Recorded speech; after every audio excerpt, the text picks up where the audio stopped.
Você falou. Boa noite, pessoal. Boa noite a todos. Hoje estamos aqui de volta, trazendo para vocês aquela reflexão que a gente tem trazido com muita frequência e cada vez traremos mais, que é sobre a questão da redução de danos e o uso desse termo, que deixa eu reforçar uma questão que eu, com isso, compactuo com o Denis Petuco, que é não só a favor de mudar o nome dessa estratégia de redução de danos, porque é um nome consolidado, embora eu seja contra o uso desse nome para algo como está sendo usado, que é algo sem uma definição, sem um contorno, sem, algo solto. Mas a nossa questão é o seguinte, né? Normalmente se trabalha a questão da redução de danos como uma porta de saída para aquele que tem um hábito, uma ação, uma atitude, faz parte da sua vida, ele quer transformar, quer excluir isso da vida e não consegue, né? Seja o uso de substâncias psicoativas, drogas, seja o uso de cigarro, seja comida, sexo, exercício físico, seja lá o que for. Atualmente, o que está em voga é a internet. Bem, e aí eu queria retomar um pouco esse processo, e nesse processo a gente poder ir pensando na formação dessa pessoa que vai se transformar num adicto, ou num usuário, ou num dependente, ou seja lá o que for, né? Cada um usa um termo esse que é colocado sempre. Melhorou, Alexandre? Que é colocado como um desdobramento, né? Eu sou contra aditivá-lo, esse termo, no sentido de transformar além do que é na realidade. Mas vamos lá. Dentro dessa questão, nós temos aquele indivíduo que, ao nascer, é um indivíduo, um cidadão como outro qualquer. A sua formação, ela é sempre trazida dentro de um ambiente social. Muito raramente a formação de um indivíduo é feita num ambiente excludente, exclusivo, né? Normalmente no ambiente social, até quando ele frequenta escola, espaços de brincar e etc. E ali nessa formação ele vai acostumando e criando uma autoimagem a partir dessa relação com tudo aquilo que ele lhe cerca, com tudo aquilo que ele interage. Paralelo a tudo isso, ele vai descobrindo que na nossa sociedade nós temos por hábito adjetivar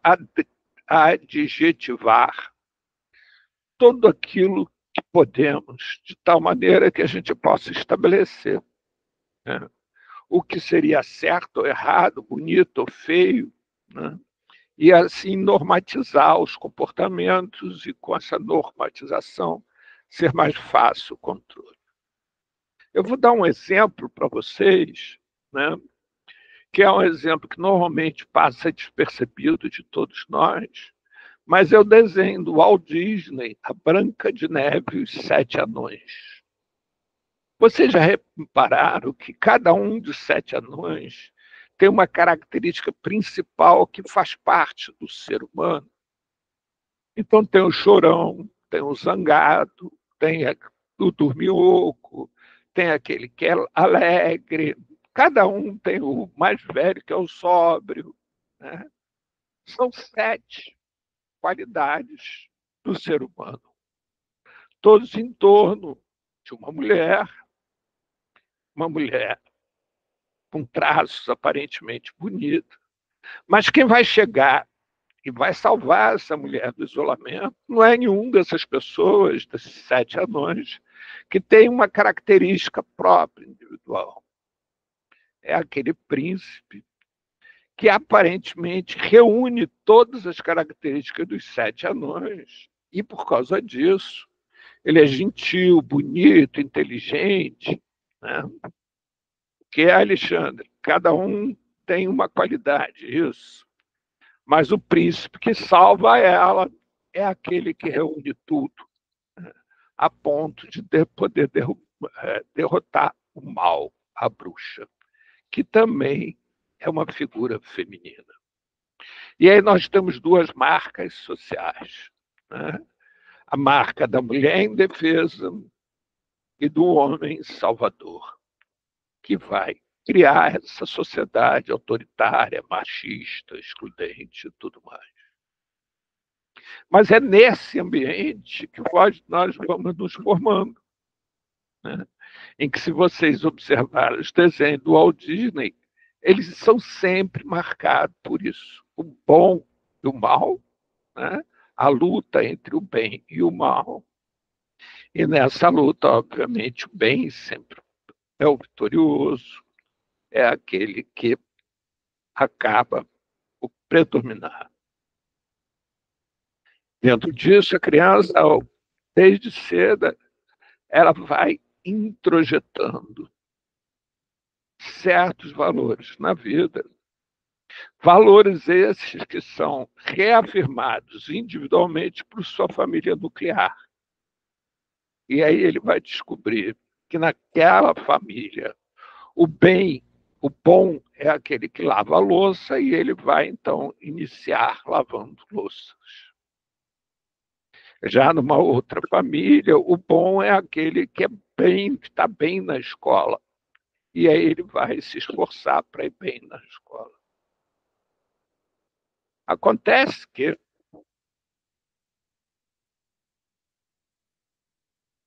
a partir desses valores, essa pessoa também vai ganhando adjetivos. Adjetivos esses que vão sendo cristalizados junto àqueles que convivem com ele diariamente, né? Como na escola e tudo mais. Adjetivos que podem variar desde ele ser uma peste, que não tem jeito, que pepino que nasce torto morre torto, até ele ser um anjinho, incapaz de cometer qualquer coisa que comprometa a sua imagem, que representa a família, que dá orgulho aos seus pais. E é dentro disso que ele vai crescendo. E ele vai crescendo e cada vez mais ele passa a ter um foco, como se a gente andasse, se a vida fosse um túnel escuro, e lá do outro lado do túnel tem uma luz. E ele vai perseguindo aquela luz. E aquela luz é o foco dele. Seja porque ele é o menino que não tem jeito, o pepino que nasce torto e que vai morrer torto, e ele vai tentar sobreviver mesmo torto. Ou porque ele é o herói da família, desde cedo consegue ter desempenhos que são elogiados por todos. Mas, de qualquer maneira, essa criança, ela desde pequena, ela vai ganhando um adjetivo. Desde pequena, ela vai formando a sua relação social a partir das suas características, onde ele tem melhor desempenho já prematuramente na sociedade. Então, as brincadeiras também vão induzindo a esse comportamento e estabelecendo características a esse indivíduo. Normalmente as meninas brincam de bonecas, o que quer dizer cuidar. Elas são as cuidadoras ainda na infância. Os meninos brincam de algo que desenvolva o seu físico, que os torne fortes, valentes, porque eles têm que ser os provedores, os protetores. E aí ele vai estabelecendo a sua capacidade de liderança. O menino que tem uma liderança forte Se essa liderança estiver em acordo com os valores sociais, ele vai tendo um destaque. Já o outro menino, que tem uma liderança forte, mas essa sua liderança leva aqueles que convivem com ele a lugares desafiantes, a lugares que a sociedade não estimula, alguns que não permite, ele desde cedo se transforma numa pessoa indesejada. Já as meninas, aquelas que conseguem estabelecer um comportamento dócil, e nesse comportamento dócil, estabelecer relações consideradas possíveis e saudáveis, elas são vistas como boas parceiras, futuras mães e futuras esposas. Já aquelas que têm um comportamento diferente da bela adormecida, por exemplo, que não saiba cantar, cozinhar e etc., já não é tão boa assim. Talvez seja boa para distração, quem sabe, distrair os homens, mas não tão boa para construir uma família e ser o pilar central da família. Essas características vão assumindo uma rigidez tão grande que tanto o homem quanto a mulher, atualmente, sem saber o que fazem, se recusam a cumprir. E isso repercute no índice de natalidade. No mundo inteiro, as pessoas estão se recusando a cumprir seus papéis centrais, que seria a procriação, né? E o índice de natalidade cai absurdamente. No Brasil, nenhum geógrafo imaginou jamais que a velocidade de queda de natalidade atingisse o que atingiu o ano passado. Cada mulher tem tido, em média, 1,6 filhos. Em 2030, a faixa da população vai ter maior percentual, são os acima de 60 anos. Isso trará problemas seríssimos com uma sociedade que só está acostumada a lidar com jovens, porque, afinal de contas, o Brasil era um país de jovens.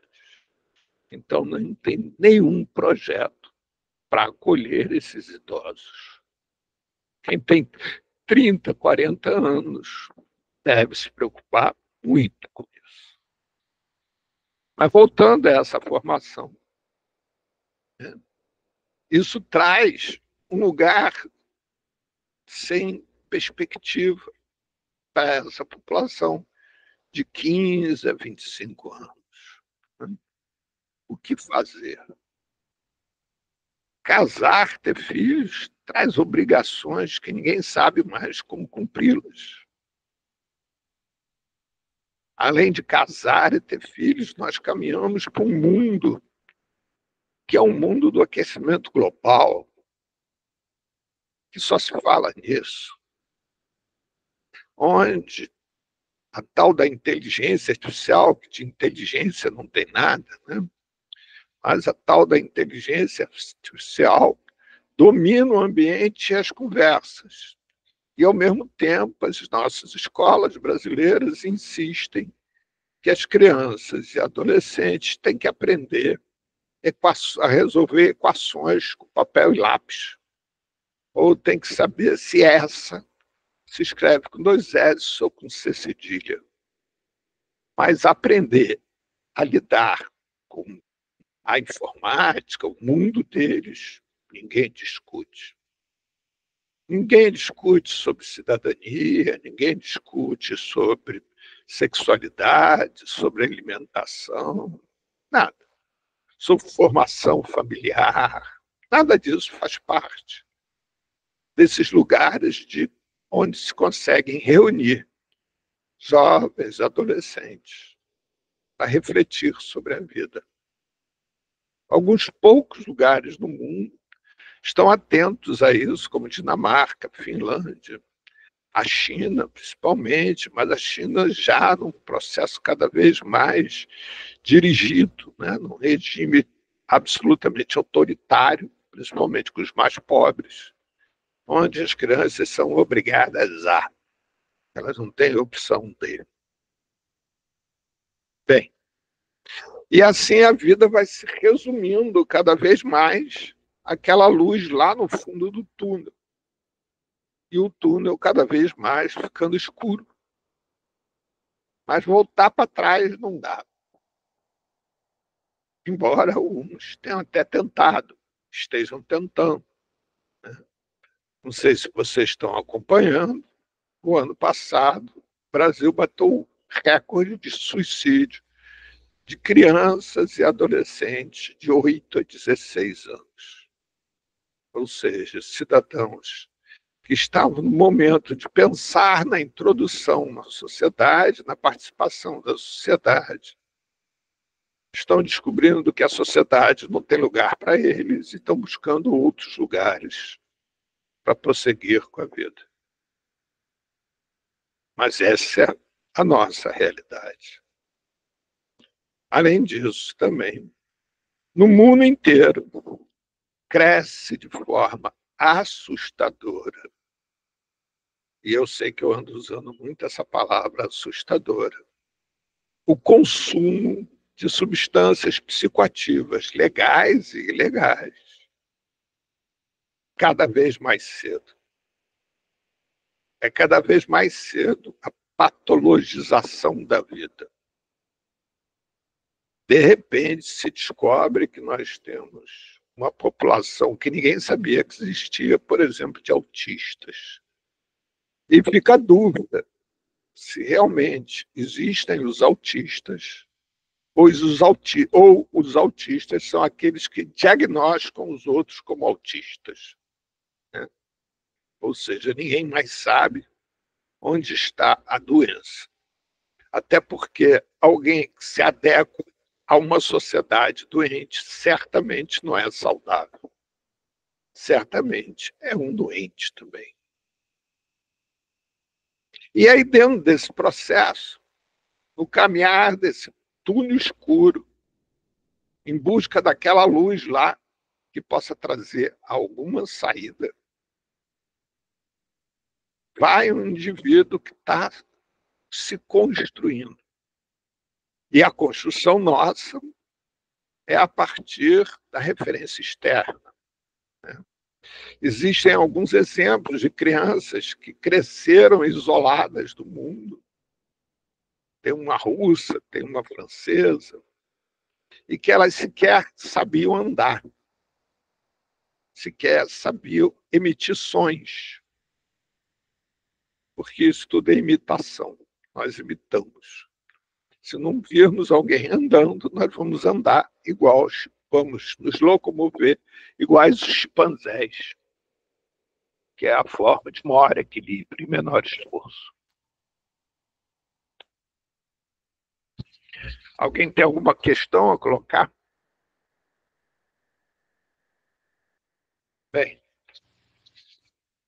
dentro desse processo todo, né, esse indivíduo chega um momento que ele descobre que esse túnel é maior do que ele imaginava, que a luz está no horizonte, ou seja, quanto mais ele se aproxima da luz, mais a luz fica distante.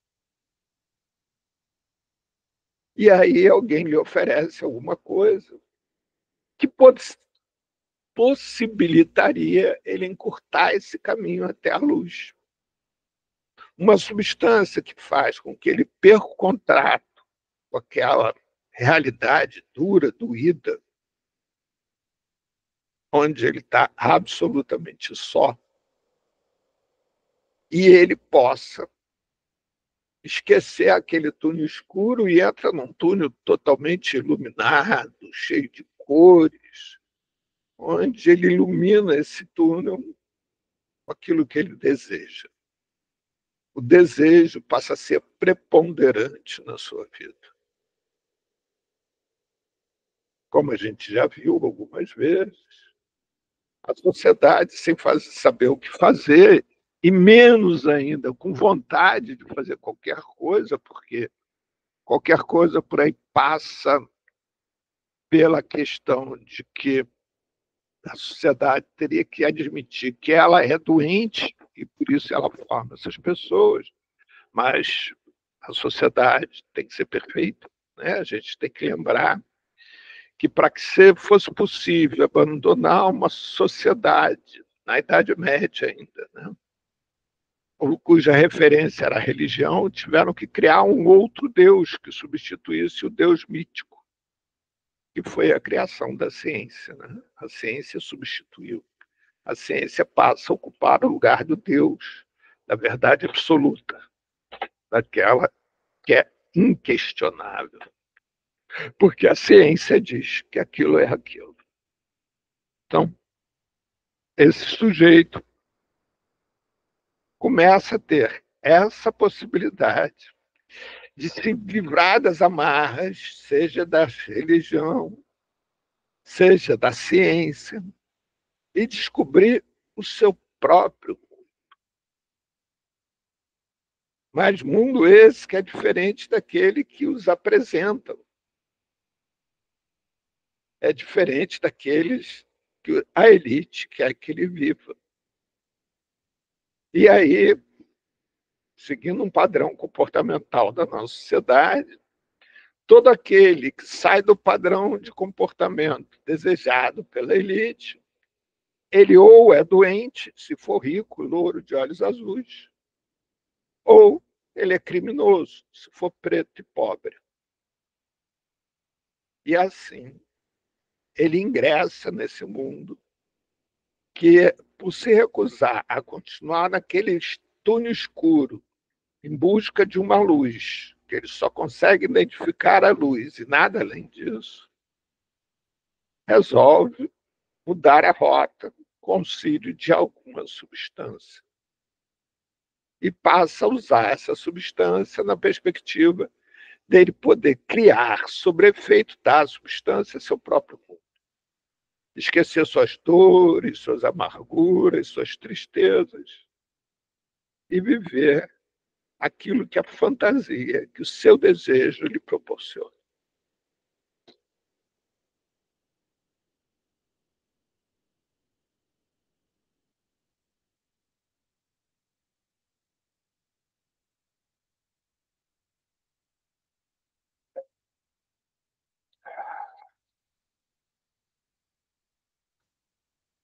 Alguém tem alguma pergunta, alguma questão que queira colocar? Bem, dentro dessa dinâmica de vida, inicialmente, esses indivíduos que fazem uso de substâncias psicoativas, sejam elas legais ou ilegais, eles eram afastados da sociedade. Mas esse afastamento começa a cobrar um preço muito alto, né? Que é a elite passa a usar, e os seus filhos passam a usar essas mesmas substâncias também. E aí não era possível encaminhar os filhos da elite para os mesmos lugares que os filhos do povo em geral são encaminhados. É necessário criar uma diferença. E assim, devido a tudo aquilo que a gente já conversou, né? Ou seja, da onde surge o termo dependência química, qual a utilidade macro para ele, surge uma utilidade micro para esse termo, que é transformar os filhos da elite em doentes, em dependentes químicos. Já os filhos do povo são traficantes criminosos. Ou dependentes químicos também, mas aí num outro lugar. São dependentes químicos que não despertam o sentimento de solidariedade da população em geral, despertam o sentimento de repulsão. Que para esses, os mais pobres, eles são dependentes químicos porque eles não querem trabalhar, porque são vagabundos, que preferem ficar o dia sem fazer nada. Já os filhos da elite, não. São dependentes químicos que normalmente têm algum distúrbio mental, alguma coisa que os leva a isso. Algo que é maior do que eles. E aí essas pessoas passam a ser tratadas por todos no mesmo lugar onde aqueles que têm distúrbio mental são tratados, em manicômios, hospícios, etc. Começa a crescer cada vez mais as denúncias de uso de substâncias psicoativas pela elite artística, intelectual, e aí surge uma ideia de alguns, que é, bem, gente, já que essa tal dessas substâncias psicoativas só provocam coisas ruins, mal, né? Danos, vamos fazer o seguinte, vamos fazer estratégias de redução de danos. Então, principalmente quando surge a questão da AIDS e as drogas injetadas, né, que por causa da questão da AIDS, quando se usa a mesma seringa, começa a ter uma dispersão enorme de AIDS. O surto de AIDS aumenta cada vez mais e começa a atingir a elite indiscriminadamente, né? Então, vamos fazer uma redução de danos para que os filhos da elite não sofram. E aí começa-se um processo de redução de danos. Ou seja, aqueles que fazem uso de drogas injetadas têm direito a seringas individuais, de uso unitário. Criam-se salas, em muitos países, onde o uso de substâncias psicoativas ali são permitidos. Embora a produção e o comércio não sejam permitidos. E se estabelece, inclusive, um país chamado Portugal, que copia a lei de outro país chamado Brasil, só que lá, eles, ao copiarem a nossa lei, a 2006, que diz que é permitido o uso de substâncias psicoativas, etc., etc., porte dela, no Brasil fica em aberto, o delegado que tem que distinguir se aquele indivíduo que estava portando aquela droga é traficante ou não. Então, aquele manifestante que estava na passeata, que era a população de rua e carregava um vidro de detergente e que ia transformar aquele embalagem de detergente num explosivo potencialmente destruidor, né? Só o dele, de mais ninguém. Ele foi para a cadeia, pegou AIDS na cadeia, mas ninguém fala disso, né? Porque foi estuprado mais de uma vez na cadeia. Ele é preso como uma semente de maconha, condenado por ser traficante e morre na cadeia. Já o helicóptero, que é pego com 45 toneladas de cocaína, helicóptero esse que pertencia a um senador mineiro do PSDB, em que é preso ao pousar na fazenda do filho do senador mineiro. Isso era um mero acaso, que ninguém sabia por quê. E vocês sabem que nem o piloto sabia que estava transportando aquela cocaína, que também ninguém sabia quem era o dono. Foi parar ali dentro do helicóptero e ninguém sabia por quê. O helicóptero pousou ali, inclusive, porque estava com dano. Ele não tinha problema nenhum, entendeu?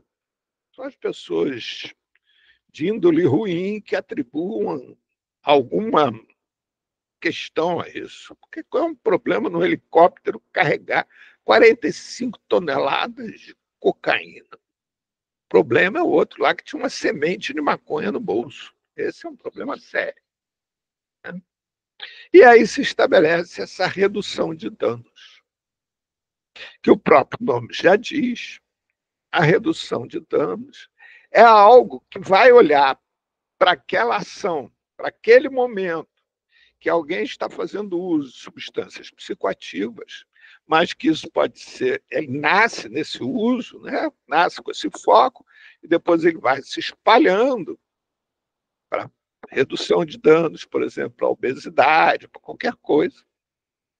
E aí, nesse processo daí, né, se estabelece que aquela cena ali é uma cena que o indivíduo está sendo forçado pelo vício, pela dependência química, a fazer uso da substância, e que, portanto, já que não tem outro jeito, vamos promover uma redução, para de tal maneira que ele possa usar, né, a droga sem que isso lhe cause tanto dano.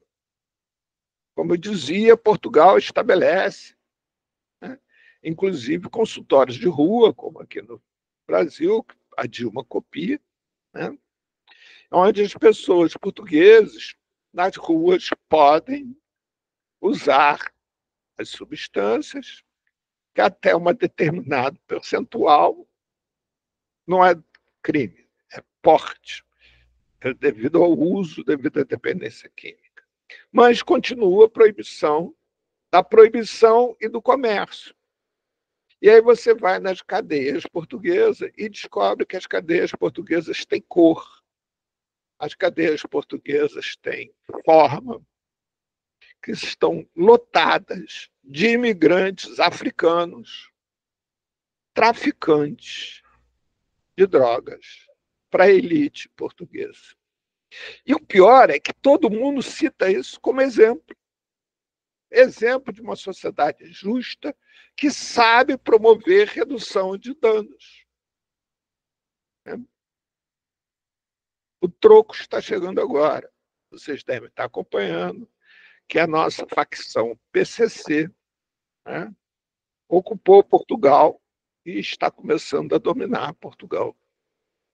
Mas, continuando dentro da tal da redução de danos, a redução de danos tem uma questão, que é, olha só, o indivíduo que está dentro do túnel preto e caminhava em direção da luz do final do túnel, né, quando surge a redução de danos, ele surge no sentido de discutir aquele ponto intermediário entre o indivíduo e a luz no final do túnel, onde ele passa a fazer uso da substância psicoativa. Embora ele continue só, embora ele continue se sentindo abandonado, né, mas passa a discutir a questão da substância. O usuário, não. O usuário, ele continua sendo um doente, um excluído social. Ninguém pensa o que levou ele a fazer o uso da substância psicoativa.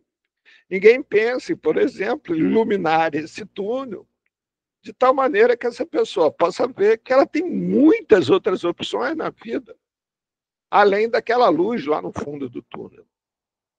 Ela, dentro do túnel, tem coisas lindas para descobrir, outras formas de viver completamente diferentes, que ele tem escolhas a fazer, inclusive na relação de uso com a substância que ele faz uso.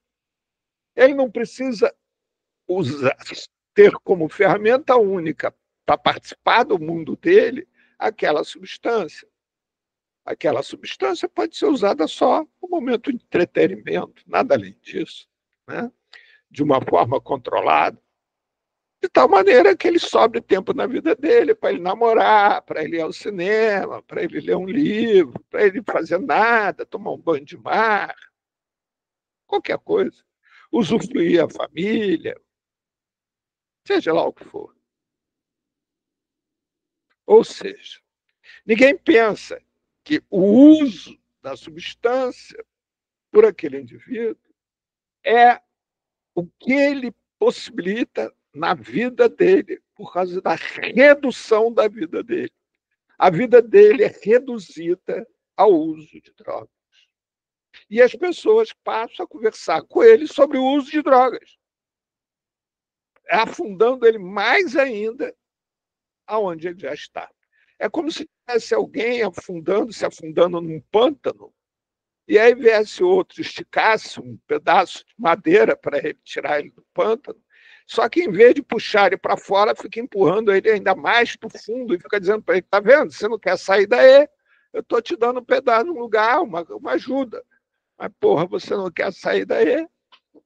Né? Ou então lançasse uma corda bem fininha, bem fraca, e quando o cara puxasse, a corda arrebenta e diga para ele, não, tá vendo, você está puxando a corda com muita força, está arrebentando a corda. É porque você quer ficar aí. Não é a corda que está fraca, não é o sujeito que está na margem, que não sabe puxar ele. Não, nada disso. O problema é dele. E todos vão continuar discutindo a questão da situação dele dentro do pântano, enquanto o sujeito quer sair do pântano, mas ninguém, fica todo mundo discutindo com ele o pântano. As pessoas não conseguem imaginar que se tirar ele dentro do pântano, ele vai poder andar pela vida, passear, usufruir, descobrir mais vida. Onde a droga vai perder completamente o sentido, porque a droga passa a ser alguém, alguma coisa naquele momento, a partir daquele momento, que limita a vida dele e não que expande a vida dele. As referências se invertem. A hora que ele descobre coisas novas para fazer, ele vai descobrir que aquelas coisas novas ele não pode fazer sob o efeito da droga. E como ele não pode fazer sob o efeito da droga, ele vai ter que escolher entre usar a droga ou fazer o que ele deseja. E aí é uma escolha fácil, né? Bastante fácil.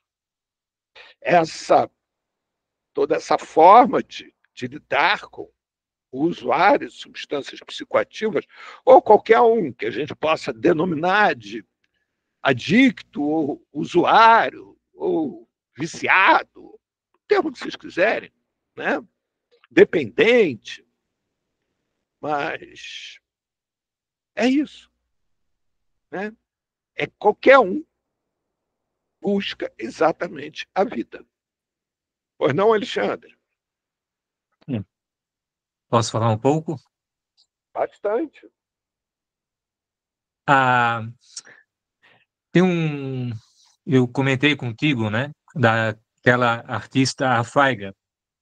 Eu tenho um livro dela chamado Criatividade e Processos de Criação. Eu não li ele porque ele é meio denso, né? Mas logo aqui, ó. Faiga não encara a criatividade como propriedade exclusiva de alguns raríssimos eleitos, mas como potencial próprio da condição de ser humano. Toda pessoa tem criatividade e tem um potencial, né? Aquela questão do dom. Isso na minha família, principalmente por parte do meu pai, ele acreditava muito no dom. Tu não tem o dom para isso. Querendo achar o dom, um dom especial. O dom lá dos sete anões, né? Cada um tem um dom. E o ser humano não é um dom. Não se resume a um dom, né? O ser humano cada um é único, né? Tem seu potencial. E eu acho que vem de encontro a isso que estavas falando. Em relação ao uso também, a, a pessoa quer, né? Quer que você use, experimente a droga com ele. Eu acho uma que eu me lembro. Uma vez na praia, eu caminhando, e o rapaz lá no meio em Navegantes, tem dunas, e ele sentou lá embaixo, lá para, sei lá, eu acho que fumar pedra, não sei, para fumar alguma coisa. Eu acho que era pedra. E ele chamou. Ele não queria consumir sozinho. Eu, pelo que eu entendi, e tem essa questão, a pessoa usa, bebe e quer que a outra pessoa beba com ela, né? E, enfim, da, bom, seria, seria isso. Obrigado, Alexandre. Obrigado. Valiosa a sua contribuição. Alguém quer colocar mais alguma coisa?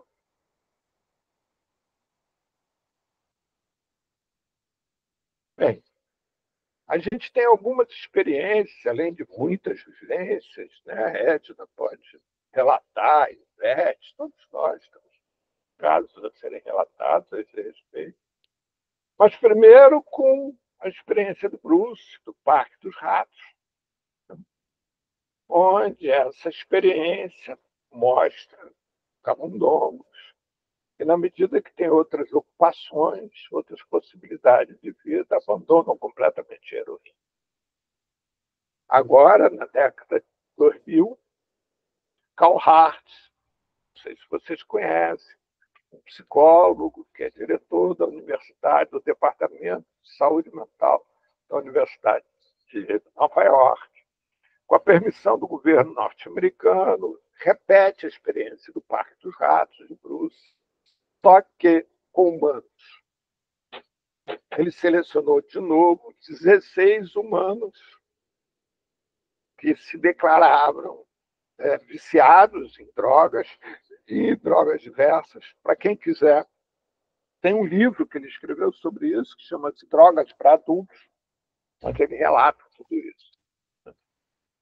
Mas esses humanos, eles tinham o consumo de drogas variadas, e aí ele passa algum tempo, eu esqueci o tempo preciso quanto era, mas um tempo longo, trabalhando com esses indivíduos, e o trabalho é o seguinte: esses indivíduos eles têm um corredor diariamente, um corredor a ser percorrido com várias portas.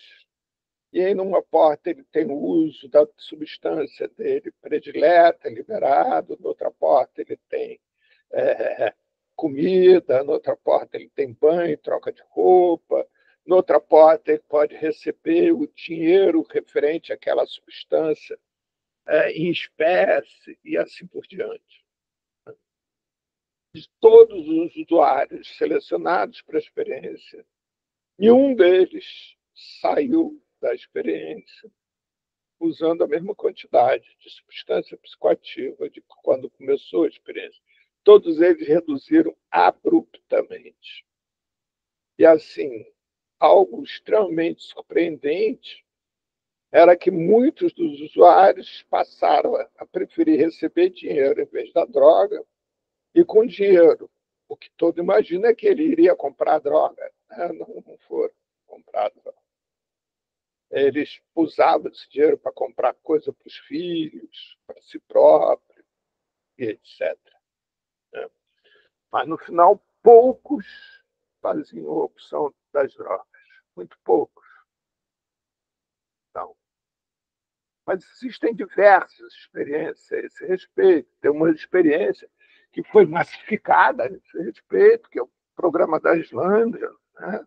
Da juventude islandesa, em que foi feita uma experiência no início da década de 90, exatamente no mesmo momento que foi criada a União Europeia. A Islândia tinha o maior grupo de crianças e adolescentes e jovens que mais consumiam drogas em todo o mercado comum europeu, seja drogas legais ou ilegais. E aí o governo islandês passou a dar uma bolsa para todos aqueles, para as crianças, né, que fizessem alguma atividade coletiva, fosse esporte, fosse arte, fosse qualquer coisa que fosse.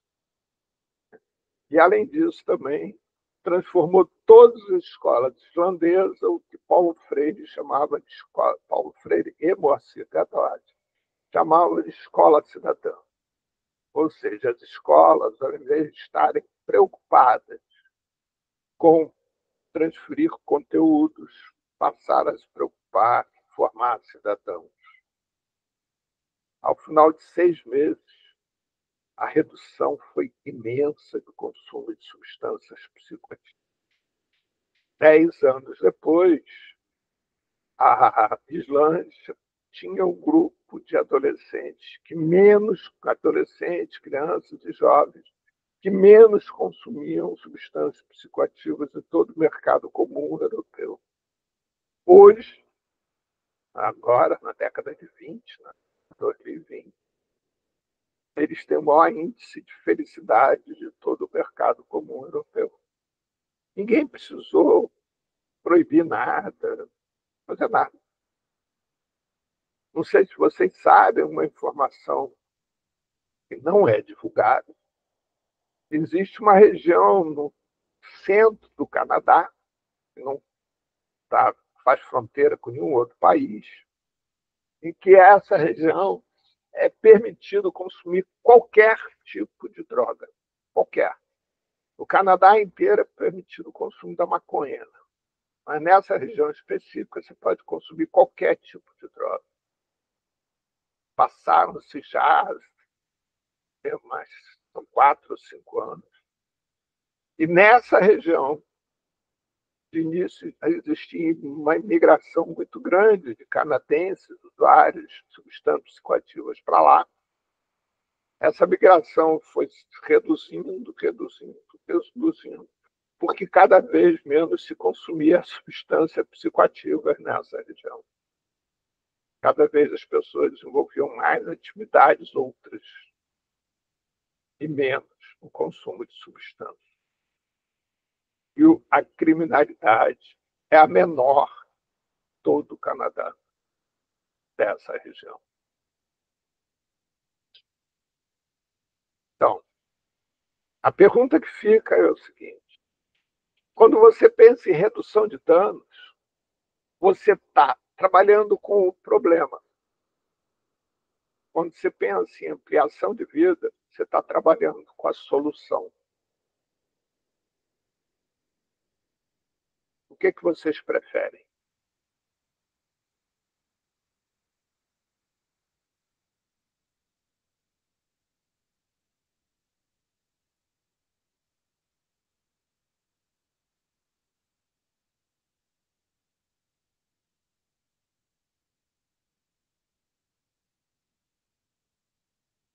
Ivete?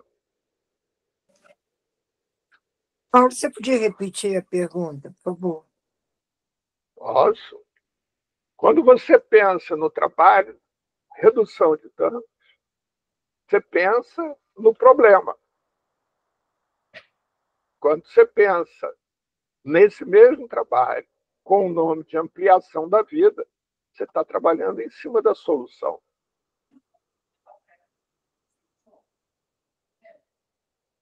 Você pode também traduzir essa pergunta de outra maneira, Edna. A redução de danos, ela vai trabalhar no porquê. Isso. A ampliação de vida vai trabalhar no para quê. Ai, Paulo, confusão. Você pode ter uma ampliação de vida com uma qualidade ruim. Você está ampliando a vida, mas a qualidade não está legal. Exatamente. Quando você reduz o dano, eu acho que ele é o primeiro passo para uma ampliação de vida que tem baseado na redução de danos com uma qualidade de vida melhor. Entendi. Ou seja, você buscou as palavras para adequar o teu raciocínio. É óbvio. Entendi. Mas então deixa eu tentar desconstruir um pouco o teu raciocínio. Ai. A gente tem que se lembrar, já, Tabacô, já passo a palavra para você, que a droga, para o indivíduo que a consome, ela é também uma solução. Tá. E se ela é uma solução, retirar pura e simplesmente a droga da vida desse indivíduo se torna um problema. Mas a redução de dano não tem como objetivo retirar a droga. À medida que está reduzindo o dano, está se esquecendo da parte da solução. Agora, na medida em que você amplia a vida dele, a possibilidade de vida dele, ele passa a cada vez menos precisar da droga, ou querer a droga, porque a droga passa a ser um empecilho. A droga assume o seu lugar, de fato. Mas o problema é que a palavra ampliação, Tabagô, já vou calar, tá? Quando o termo ampliação parece algo quantitativo e não qualitativo. É verdade, parece. A gente pode ter um desafio seguinte, que é buscar a palavra que substitua a ampliação. Até meia-noite, a gente... Esse é o termo em inglês. Por isso que a tradução ficou em ampliação. Uhum. Vai lá, Tabacô. Olha só, pessoal, a gente pode participar todo mundo junto, não precisa ficar um ou outro. Né? Deixa eu ver se eu entendi. Seria tipo assim, substituir a adicção, que você não gosta nem de chamar de adicção, acho, substituir por outras atividades, deixar a vida mais seca, relaxar da droga, deixa a droga para lá e vamos cuidar de tocar uma música, de caminhar, de conversar. A substituição é exatamente substituir a adicção por atividades variadas, cultura, é isso? É mais ou menos isso, sem o uso do termo substituição. É você oferecer para o indivíduo. Né? Vamos pensar naquele indivíduo assim, numa situação bem limite para facilitar. Né? Aquele indivíduo que mora na rua, população de rua, na sua vida ele não conhece nada além de a dor, o sofrimento, e a partir daí você passa a oferecer para ele: bicho, você quer tomar um banho? Cara, você quer comer alguma coisa? Quer cortar teu cabelo? Né? E aí ele poder ir escolhendo o que ele quer. Ah, eu quero tomar um banho, estou querendo trocar essa roupa que está fedida. E a partir daí ele vai podendo pesquisar outros caminhos além daquele que ele conhece, que ele vive.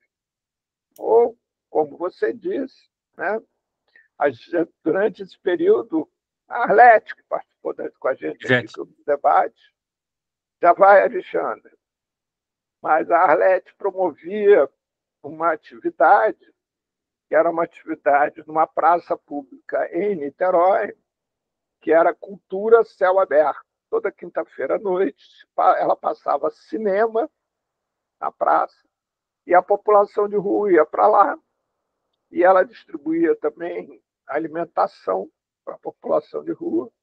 E ficava criança, família, se juntava, inclusive, não era só população de rua, não. Também pessoas que não eram população de rua se juntavam ali para ver o filme, para debater o filme, para ficarem brincando. Crianças, às vezes, ganhavam brinquedo, bola, seja lá o que fosse. Essa atividade levou algum tempo, 1 ano, 2 anos, eu não lembro quanto, até a prefeitura proibir. Entendeu? Mas é isso. A ampliação de vida é nesse sentido, no sentido de você reintroduzir o indivíduo numa vida que ficou para trás, e que ele já não vê mais essa possibilidade, não sabe como construir isso sem o auxílio. E ele vai descobrir que, por exemplo, para soltar uma pipa, ele não pode estar drogado, não pode estar com efeito de crack. Para ir a um baile, ele não pode estar sob efeito de crack.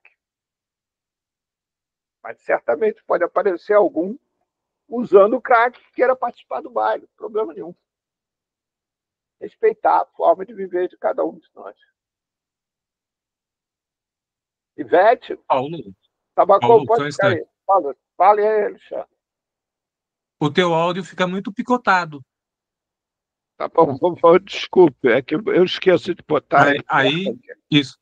Aí fica muito alto. Mas eu acho que é o filtro do. Tem que desativar o filtro de som externo. Eu já não sei fazer isso, Você cara. acredita que para mim Tem não está configurações. picotado? Bem, mas olha só, gente, não tem Tá. problema essa questão. Assim resolve o problema para você, Alexandre. Ele fica picotado, tem palavras que tu fala que não dá para entender. Desculpe, tá bom. Eu vou ver, mas eu não sei como Não, muito. fazer esses providenciais. Eu sou um analfabeto digital. Ah, sim. Ivete, diga lá. Olá. Bom, parece que você já foi respondendo, mas quando você perguntou,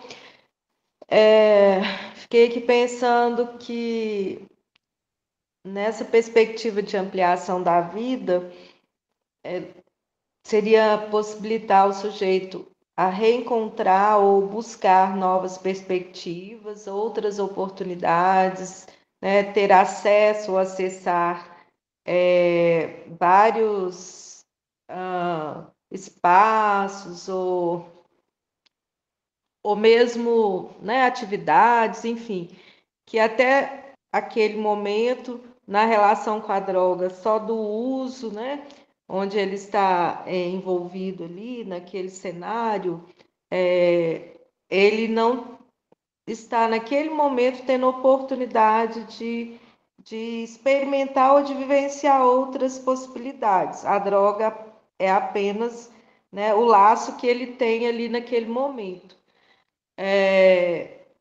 E automaticamente essa possibilidade de ampliação da vida, né, vai ajudando a fazer uma redução e ter uma qualidade ou ter ganhos, né, significativos, outros cuidados com a própria, o próprio corpo, a própria vida.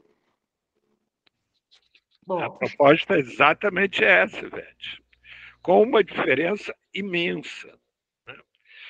Olha só, gente, vamos imaginar a vida como se fosse um tubo em que, de repente, esse tubo se estreitasse e, de repente, ele se expandisse de novo. Então, o sujeito nasce e, ao nascer, ele tem toda essa amplitude de vida como criança, de brincar, jogar bola, seja lá o que for, né? Onde qualquer coisa é um instrumento de distração. Então, por mais que a família seja pobre materialmente, etc., sempre vai ter uma pedra no quintal, uma folha no quintal, que essa criança possa inventar como brincadeira. E a partir daí ela tem todo esse espectro para ir brincando e descobrindo esse mundo à sua volta, se relacionando com esse mundo. Só que ele vai crescendo e a vida vai afunilando ele, porque começa a surgir uma série de questões. O que ele vai fazer quando crescer, se ele quer ser, qual a opção de gênero, e assim, assado e cozido, e etc. Né? Então a vida vai afunilando, afunilando, afunilando, até que chega um determinado momento que ele tem que passar por um furozinho pequenininho, no qual ele tem medo de ficar preso. E aí surge uma substância, a droga, que vai fazer artificialmente aquele furo crescer, só que ele está parado do outro lado do furo, com medo de passar no furo. E cada vez que ele usa a droga, o furo fica menorzinho ainda. Porque quando ele está com a droga, o furo cresce muito. Mas depois que acaba a droga, ele redescobre que o furo é pequenininho. Então, ele precisa de ajuda para poder passar por aquele furo. E ao passar pelo furo, a vida começar a crescer de novo. Ele começar a descobrir as inúmeras oportunidades que ele tem na vida. Que ele é um cidadão como outro qualquer, tem direitos e deveres como outro qualquer, e tem possibilidades de viver como outro qualquer. O fato dele ter usado droga foi só uma experiência a mais na vida dele. Não foi a experiência definidora da vida dele. Porque todos nós já nos drogamos alguma vez na vida. Não é?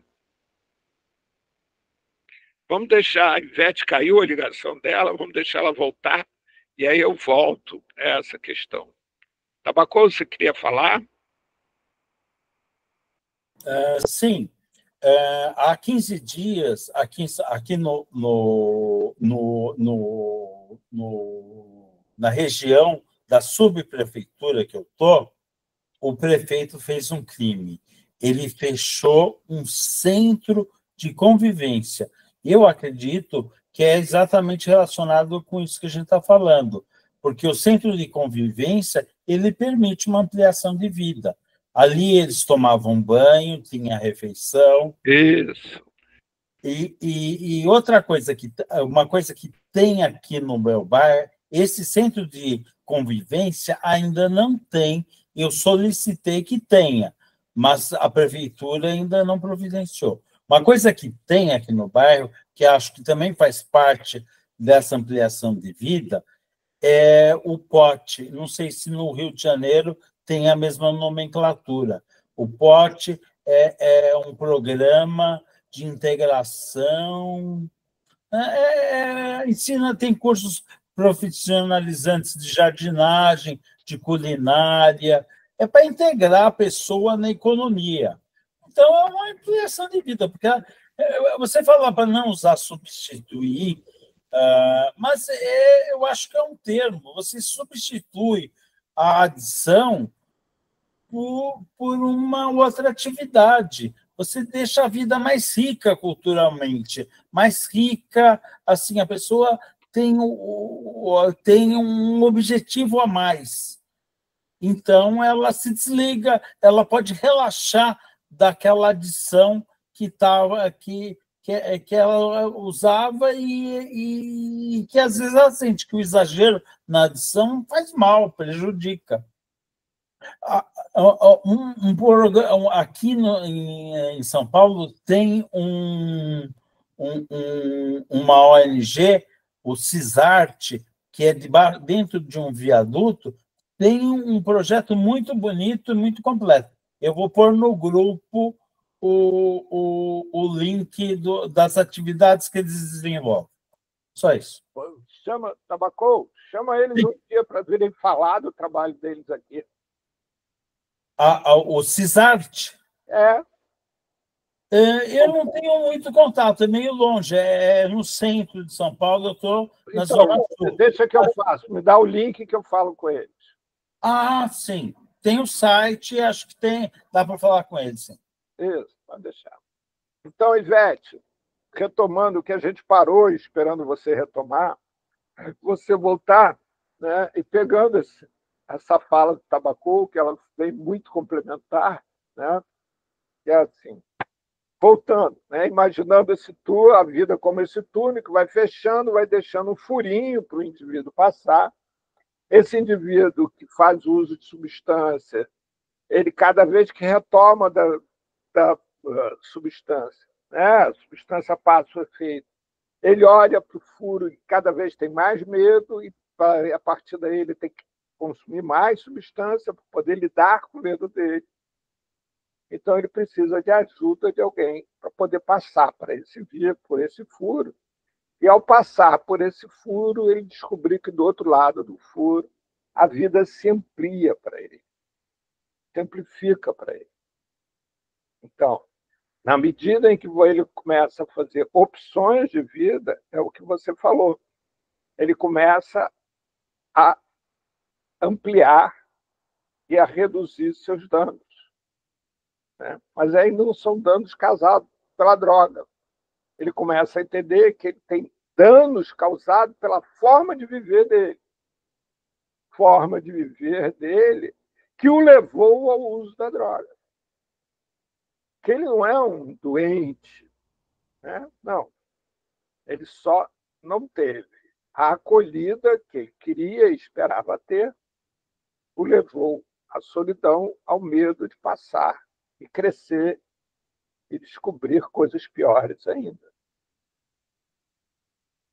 Então, é a partir daí em que a redução de danos deixa de ser algo de fora para dentro e passa a ser algo de dentro para fora.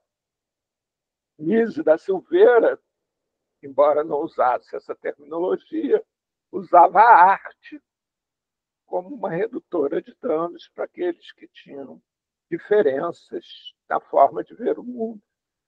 E, com isso, inúmeros internos do equipamento que ela era diretora, vocês desculpem, mas tem certas palavras que eu prefiro não usar, né? Mas o número de pessoas que se transformaram em artistas, efetivamente, né? Se transformaram em pintores, escultores. Um deles, inclusive, se tornou um artista muito famoso, muito conhecido no mundo inteiro, e que morreu se recusando a sair de lá desse equipamento, porque ele se sentia seguro lá naquele equipamento. Morreu pouco tempo depois da Anísio da Silveira. Não sei se vocês conhecem essa história. É uma história muito bonita, de um amor muito grande, profundo. Bem, voltando a nós. Tabacou, primeiro, obrigado por ter posto lá o link. Pois não, Alexandre? Uma coisa interessante é que a cidade é muito dura. Se você ah, passar o dia no centro da cidade, aqui onde eu moro, até tem a rua principal, ela virou calçadão aos domingos, mas se você precisar ir no banheiro, complica. A cidade ela não é para receber as pessoas, é para receber consumidores. Para consumir e cair fora, dar espaço para outro consumir. Então, assim, se eu precisar, eu sei até onde tem banheiro na cidade. Na igreja, e tem outro local lá é, que eu sei, se eu chegar lá e pedir, eu sei onde consigo o banheiro. Mas quem vem de fora, ou as pessoas em geral, aí traz criança pequena, como faz? A cidade não é pensada para ser acolhedora. Quem dirá ter um local para tomar banho, né? Você tem toda a razão, Alexandre. Ela não é acolhedora. Prova disso é o que o exemplo que o Tabacou apresenta para a gente. A Prefeitura de São Paulo, pura e simplesmente, fechou um centro de convivência para a população em situação de rua. Um lugar que minorava essa situação deles, né? Principalmente nessa época que está fazendo muito frio lá em São Paulo. Mas por quê? Porque a Prefeitura de São Paulo tem como estratégia, né, a expulsão dessa população de São Paulo.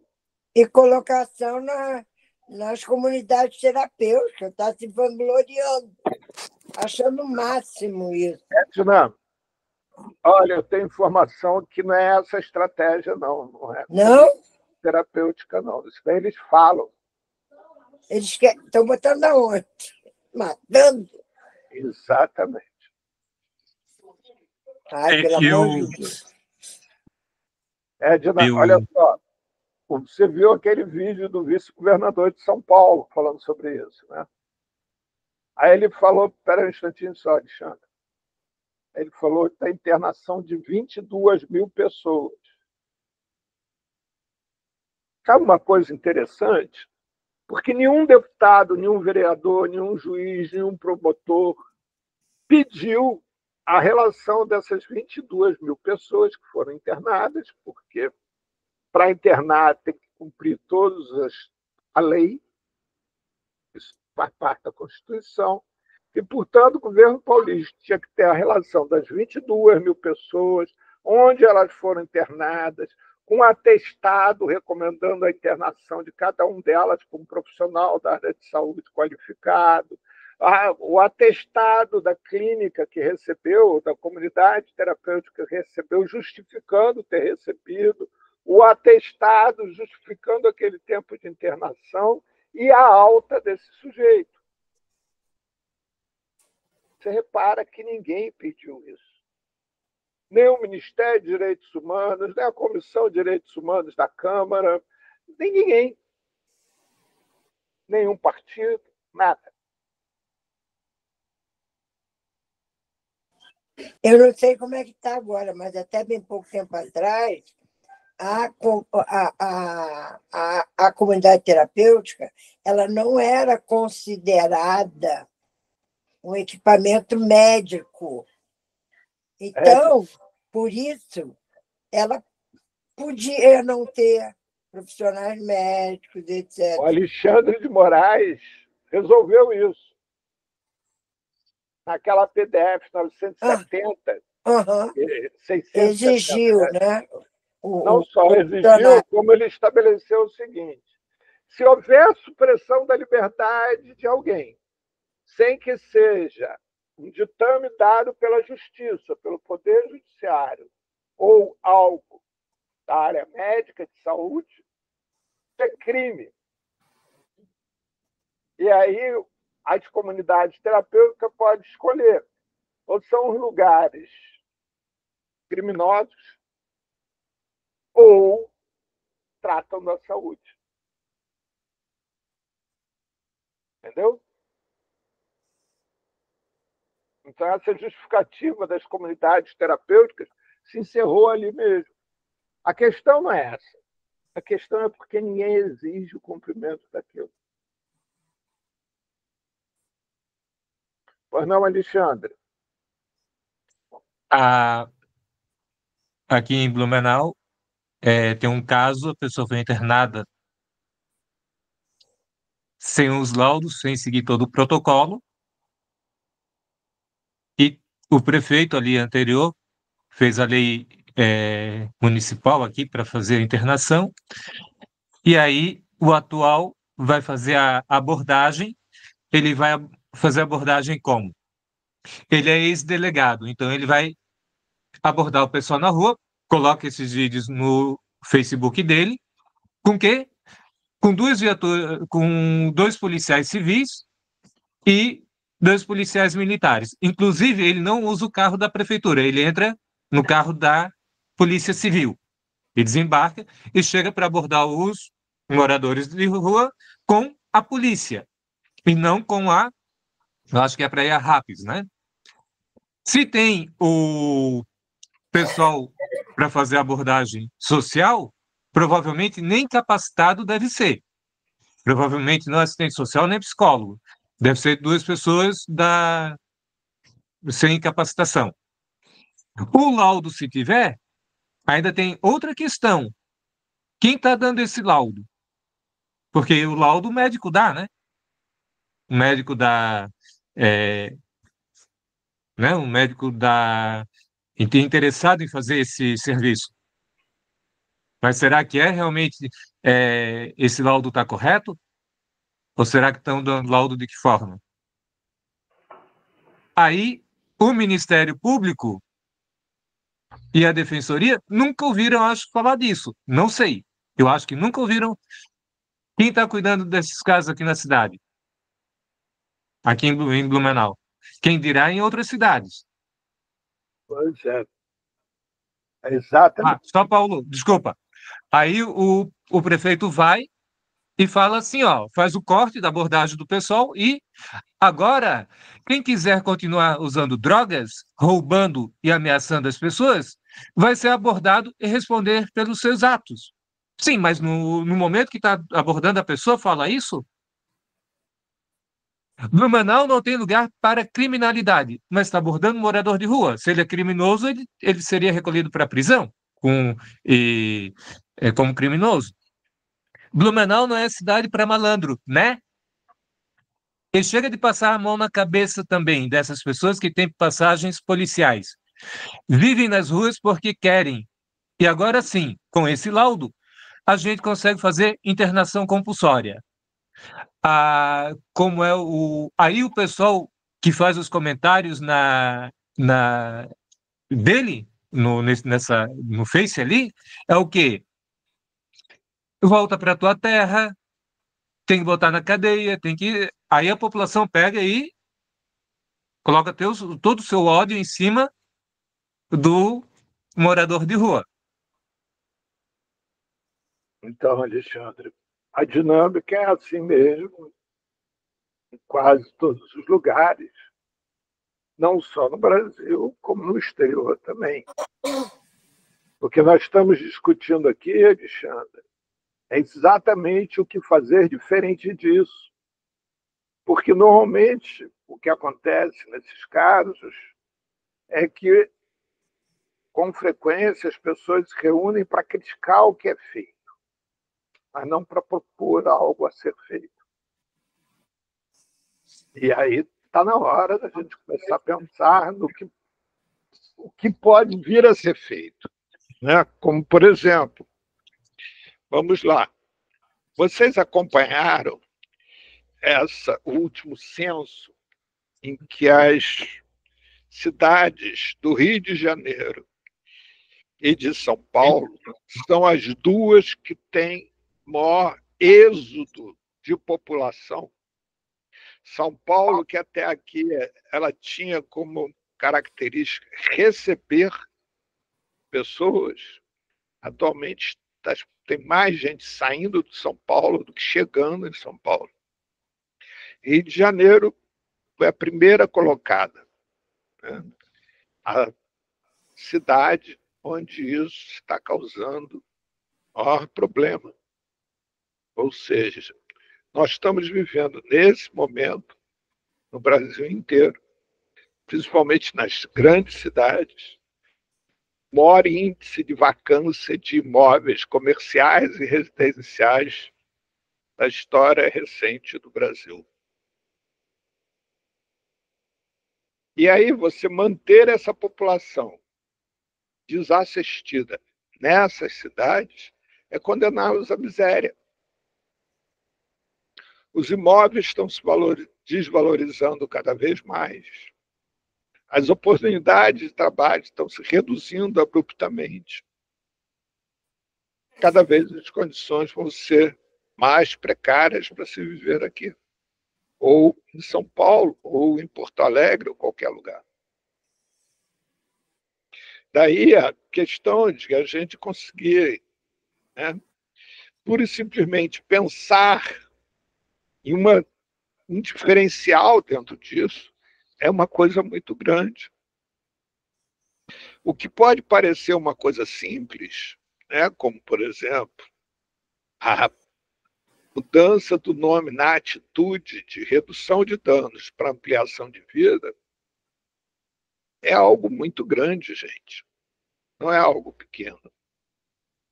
Imagine uma pessoa que consuma substâncias psicoativas já há algum tempo. Pessoa essa que está acostumada, todo mundo que chega perto dela, a falar da substância que ela consome. Seja álcool, seja droga, seja lá o que for. E aí, de repente, alguém chegar perto dela e chamar ela para jogar um futebol. Chamar ela para andar pela rua. Não sei se vocês conhecem um livro chamado Terapia Peripatética. Sabe? Conhece esse livro? Espera aí 2 minutinhos que eu vou pegar ali. Eu conheço. Você lembra do autor, Edna? Cara, não sei como eu consegui, mas agora eu estou... Como é que é o nome dele mesmo? É o Lancete? Isso, o Lancete. Não é clínica qualquer peripatética, é clínica, não? É, isso mesmo. A clínica. Clínica Peripatética do Lancete. Lancete, né? Eu coloco depois a capa dele lá no grupo.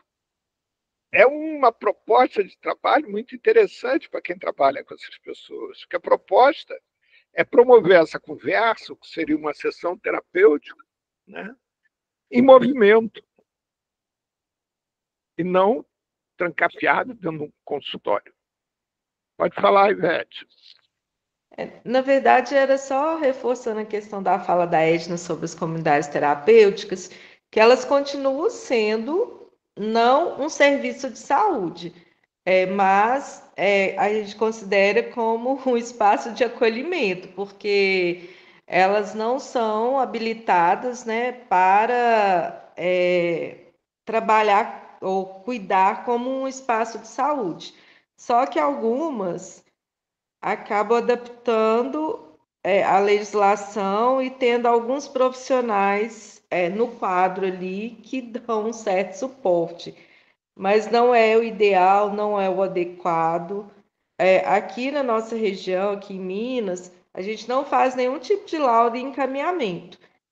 Quando a pessoa procura e ela deseja estar indo para esse local, é por iniciativa delas ou da família. O máximo que a gente pode fornecer ali é uma declaração do período que ela esteve em tratamento, sem dar muitas informações ou detalhes.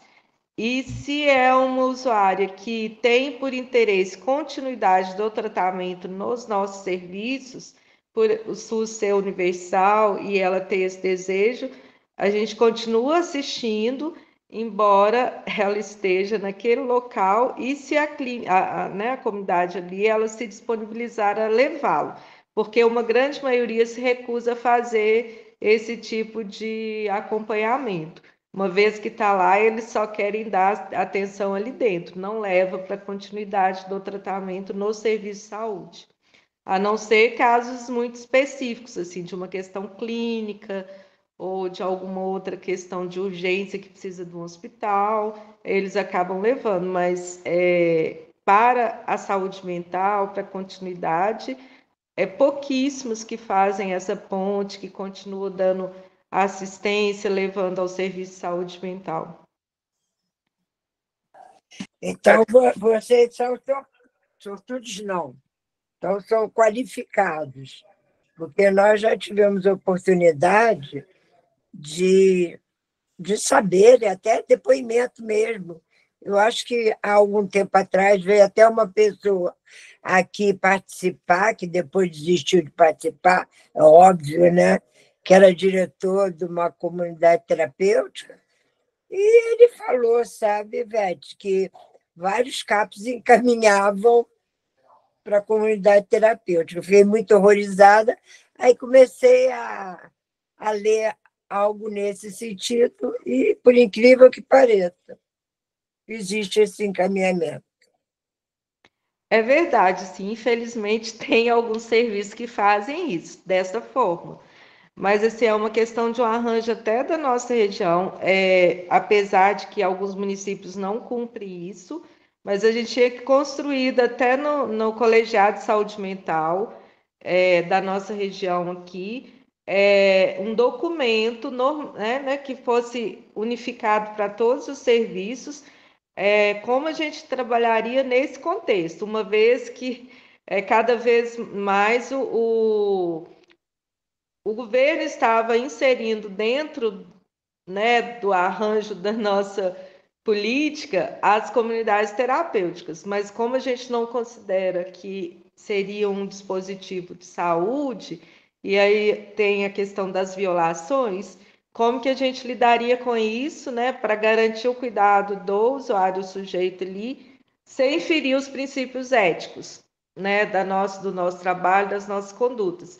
Só que nem todos os municípios seguem dessa forma, que o município que eu trabalho na saúde mental, a gente tenta garantir isso, embora tenha serviços, né, e da assistência ou de outros profissionais que não está especificamente ali na saúde mental, que não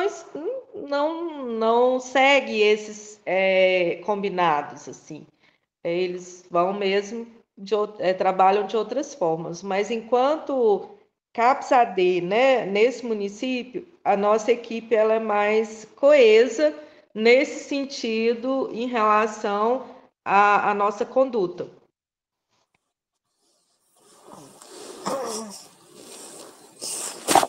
Silvia, você está querendo falar?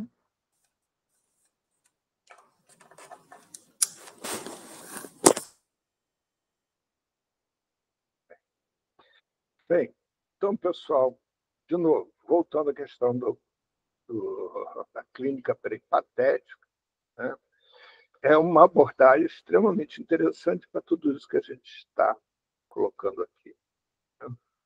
Ela traz uma questão que é uma questão central, que normalmente todo processo psicoterapêutico ele é desenvolvido num espaço fechado, num consultório, onde você tem o psicoterapeuta e o atendido, né? E ali é desenvolvido, mesmo no atendimento dentro de CAPS, etc. A justificativa disso é de tal maneira que o atendido tenha mais liberdade, privacidade, e com isso possa se expor mais. Mas existem outras inúmeras possibilidades, e dentro dessas inúmeras possibilidades tem essa, levantada por esse autor, que de novo estou esquecendo o nome dele, e que, que traz a questão de poder se desenvolver todo esse processo no próprio ambiente onde o indivíduo convive, onde o indivíduo interage, e a partir dali se estabelecer um processo de reflexão de vida, se estabelecer um processo que possa ser desenvolvido dentro da perspectiva da ampliação da vida, né? Outras coisas a serem feitas diferente do que é feito no cotidiano, no dia a dia. E aí é a grande transformação, a grande mudança de tudo isso. Como eu disse, eu vou depois publicar a capa do livro lá. É um livro fininho, de uma linguagem extremamente simplificada, que vale muito a pena vocês todos verem, lerem, quem ainda não leu, obviamente, e principalmente você, Tabacou. Eu acho que você vai gostar muito desse livro. Ele é muito fininho, uma linguagem bem popular, nada sofisticada, bem interessante mesmo de ser lido. Bem, então, voltando e tentando colocar a questão que seria a questão central, né? Desculpa, qual é o nome do livro e o autor? Depois eu boto lá no grupo, que eu não consigo me lembrar do nome do autor. Clínica Peripatética de Antônio Lancetti. Muito bem, Vaete, muito obrigado. Eu estou extremamente cansado. Se perguntarem meu nome, eu acho que eu vou parar para pensar. Bem, mas eu já li esse livro algumas vezes. Recomendo a todos de ler. Mas você ia gostar muito de lê-lo, Tabacou. Então, voltando, né, a questão da ampliação da vida, Edna, eu acho que e redução de danos, é muito mais ligado ao aquele que vai prestar o atendimento do que aquele que está sendo atendido. Ou seja, para o que está sendo atendido, eu acho que a diferença é pouca. Mas para aquele que está prestando o atendimento, a diferença é enorme. Porque, ao invés daquele que está prestando o atendimento procurar onde está o problema, ele passa a procurar onde está a solução. E aí a vida começa a se ampliar para todos dois, né? Começa a trazer novidades para todos dois, perspectivas de vida diferentes para todos. Então, e é aí que eu acho que a coisa começa a caminhar de forma bem distinta, muito distinta mesmo. Alguém tem alguma colocação, alguma coisa que queira colocar? Ficou claro para você, Edna? Mais ou menos. Por que mais ou menos? Porque a pessoa que se propõe a fazer uma redução de danos, ela, mais uma vez eu falo, ela está se propondo a ampliar qualitativamente a vida daquele sujeito, o que é diferente de quem lida com a questão na defesa da abstinência. É isso mesmo, você tem toda a razão. Mas olha só, vamos lá, vou pegar assim, um exemplo extremamente simples e prático. O que eu fiz agora, Ed? Você levantou para não ficar com dor na lombar. Ah, tá vendo? Eu levantei para não ficar com dor na lombar. Você podia, então, pensar que esse que eu levantei é uma redução de danos. Mas eu posso ter levantado para buscar algum objeto ali em cima. Para você, o que eu fiz é a mesma coisa. Para mim, tem uma diferença enorme. Porque se eu me levanto para evitar a dor na lombar, eu estou me levantando para evitar danos, reduzir danos. Se eu me levanto para pegar algo lá em cima, eu estou movido pelo meu desejo de vida. Algo que, nesse momento, vai me trazer mais conforto, mais satisfação. É a mesma, exatamente a situação entre redução de danos e ampliação de vida. Entendeu? Eu vou repetir para você algo que eu já falei aqui. Quando eu atendo pessoas que são ou adictos, ou dependentes, ou qualquer coisa que os defina assim, ou seja, que tem um hábito que não querem mais ter, que estão pedindo ajuda, o primeiro acordo que eu faço normalmente com essas pessoas é não conversar sobre esse hábito. E aí, por exemplo, quem consome substância psicoativa, a palavra droga é proibida. Cara, isso dá reações enormes. Com frequência, normalmente, são explosões de raiva.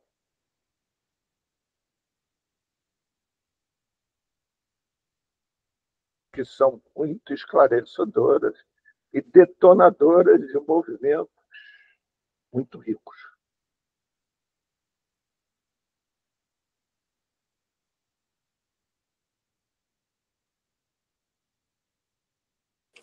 Vamos lá.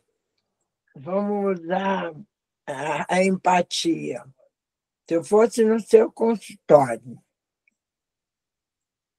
soubesse que você tem expertise em lidar com as questões relacionadas ao uso abusivo, nocivo de substâncias psicoativas, chegasse lá e não pudesse falar disso, eu ia ficar muito zangado com você.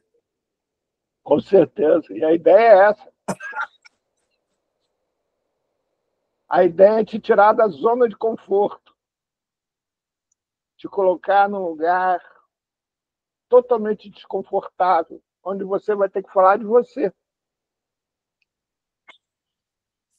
Entendeu? Entendi.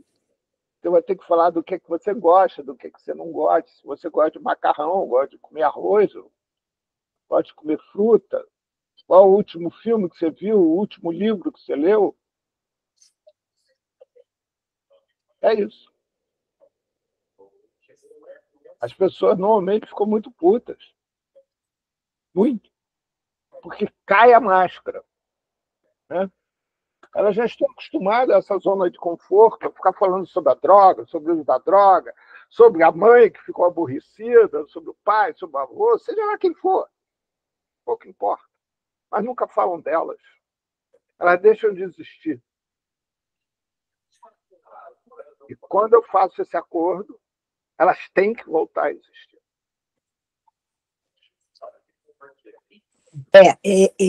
E assim, eu vou fazer um paralelo, tá em cima da hora já de acabar, né? Eu vou fazer um paralelo que não tem muito a ver, mas depois eu vou te explicar por que tem a ver. Eu tenho essa neuropatia, que ela é da cauda não definida nos membros inferiores.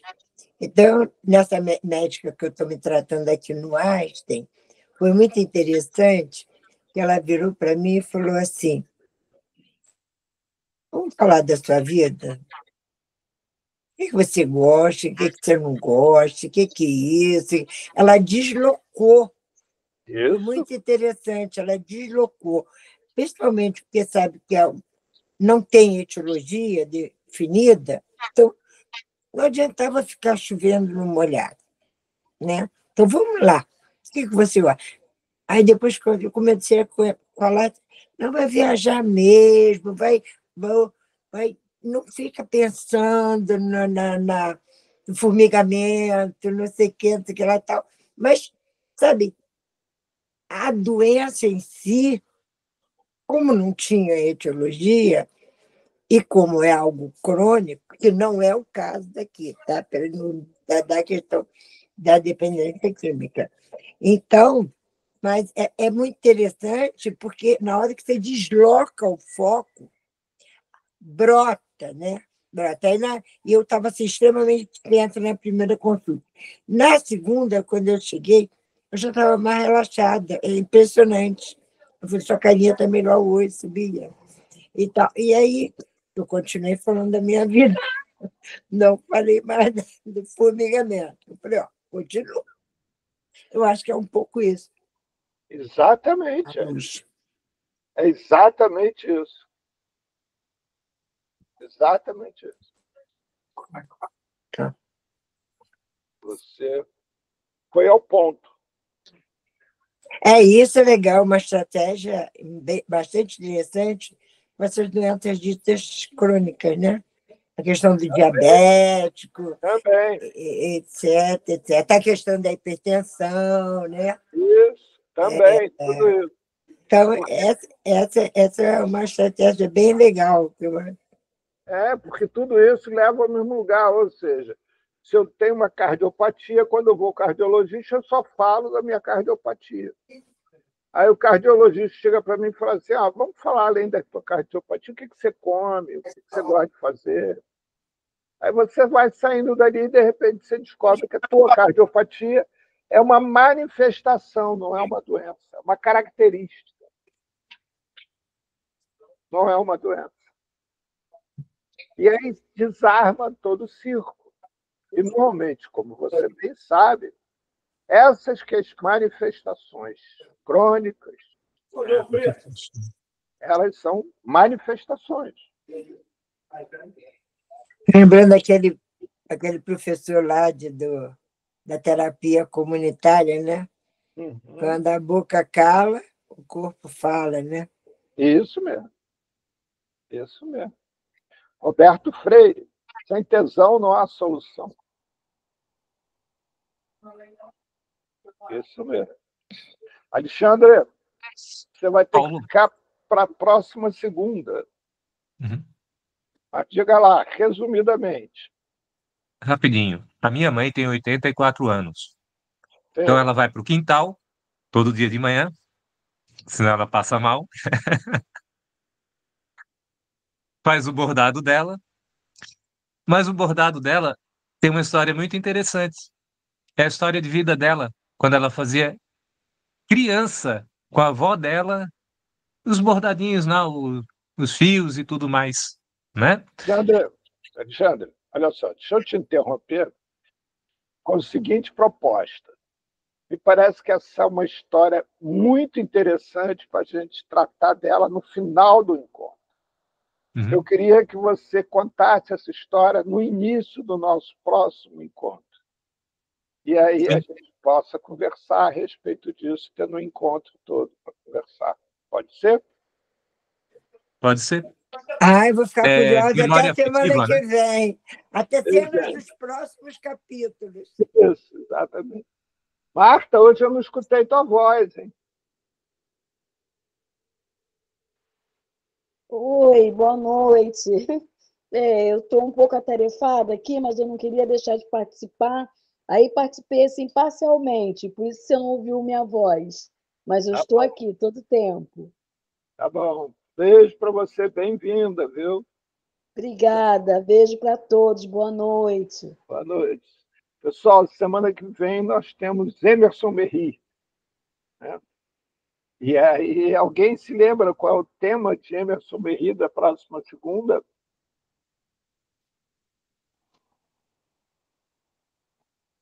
Ninguém se lembra? Caramba, não estou me lembrando mesmo. Fica de curiosidade. Amanhã vocês vão ler no cartaz. Tá Tá bom? Cenas do próximo capítulo. Isso, exatamente isso. Então tá. Beijinho para todo mundo. Beijinho para todos. À Até noite. mais. Mais. Boa noite.